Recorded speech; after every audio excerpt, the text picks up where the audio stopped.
Hey, it's Nick, and I'm back with part two of my segment on the client server application that passes XML data back and forth.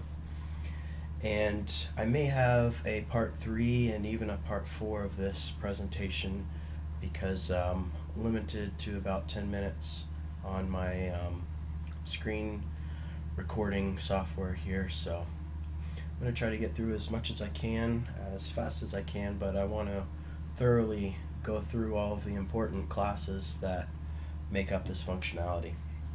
So in the previous video, we looked at TCP client and TCP server, and we started those up and demonstrated how the client and multiple clients can pass information to the server, login information, and find out from the server whether that login information was valid or not.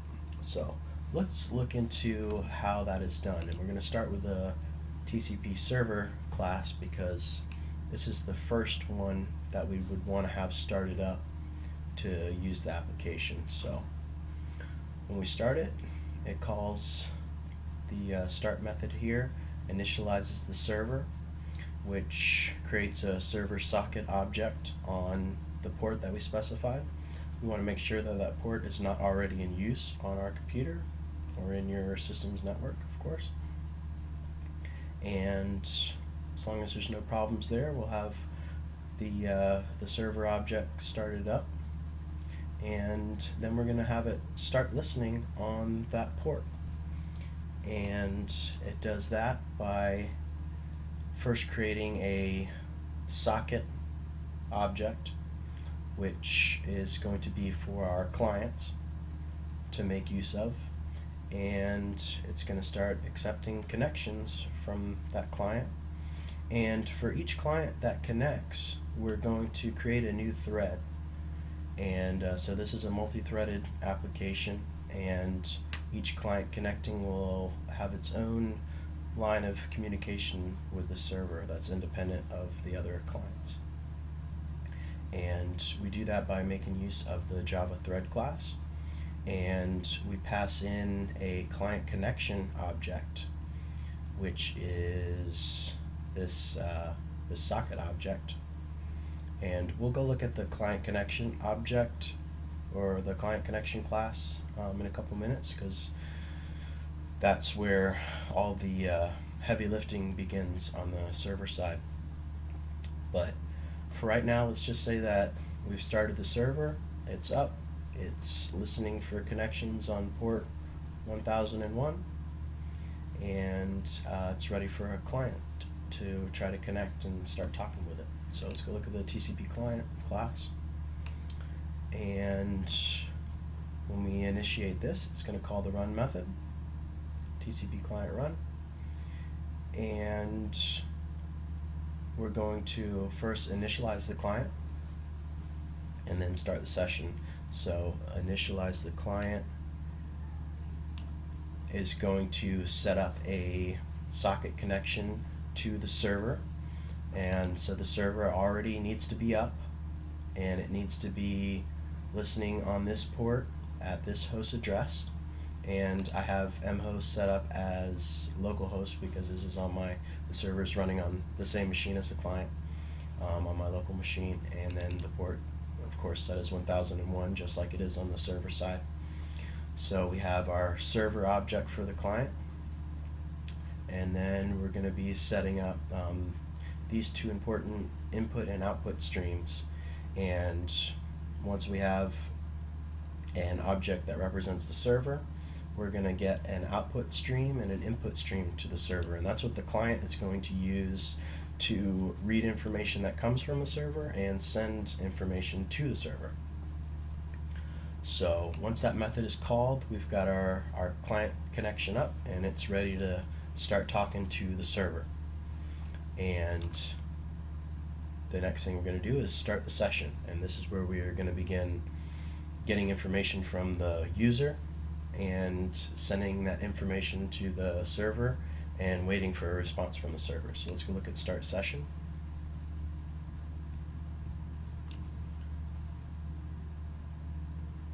The first important thing that it does is create a user's login request XML object.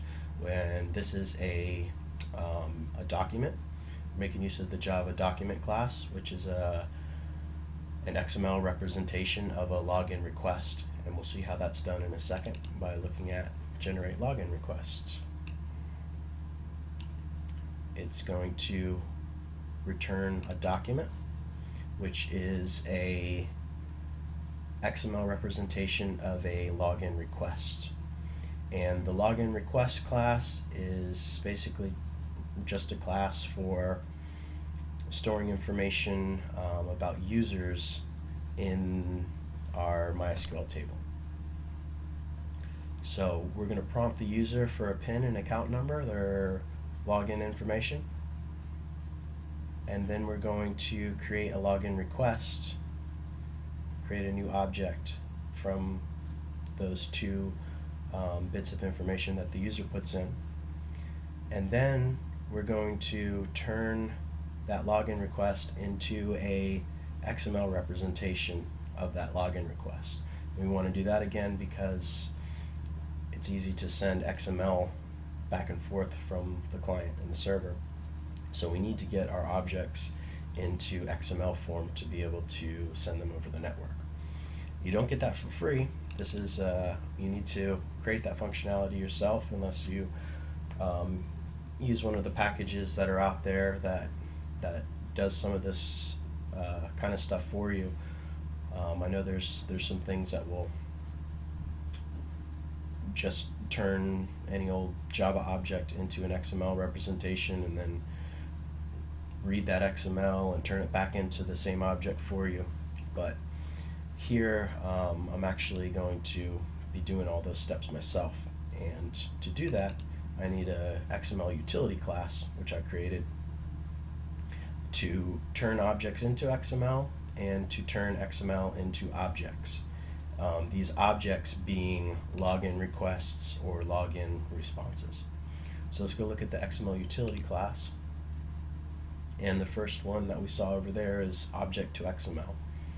So we're going to use this method to read either a login request or a login response and generate a document object that is a XML representation of a login request or login response. And we do that by just building up a XML document and then also pass in information that pertains to the specific login request or response. So let's look at generate login request XML, and you can see we're using element objects, attribute objects, and of course a document object that's going to hold all of these things. And when we're finished creating all this stuff, we're going to have a nice document object that again is going to be the representation of that login request object. And this is just some basic stuff that you need to do. You need to set up the element and the version, and then you start adding some specific attributes that pertain to the login request. So we can just call the get pin and get account, and that'll give us the information that the user had passed in for those values. So that returns the document object, and that's what we're going to have here now. So at this point we have a document object that is an XML representation of a login request, the login request being a object representation of the two login fields that the user entered in the console on the TCP client application. So now that we have that document, we're going to send it to the server. And we've already set up mReader and mWriter. These are the two object input and output streams that we created in the initialization step of the TCP client class. And then we're also going to pass it the XML document that we just created up here. So let's go look at send message real quick.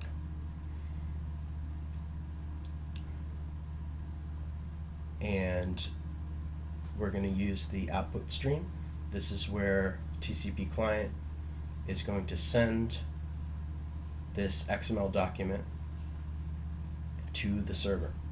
So we're going to say out.write object that login request, and the server will be listening for this particular login request XML document. So now that we've sent it to the server, the client is going to be sitting here waiting for a response from the server. So it's just going to be sitting here waiting for an input on the object input stream, waiting for some input from the server. So at this point, let's go over to the TCP server and follow the logic once the server receives a document, an XML document that represents a login request from the client. So that's where the client connection object comes in. And we'll go look at this class. And remember, this will have already been set up. The server will have already been started. This client connection will be all set up for the client with an input and output stream. And again, it's the same thing as it was on the TCP client side.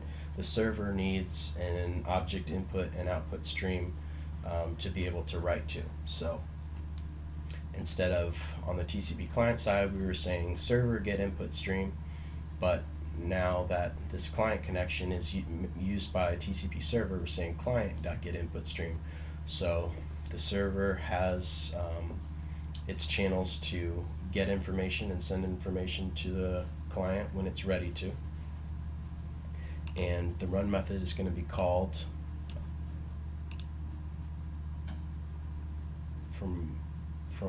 by calling start there.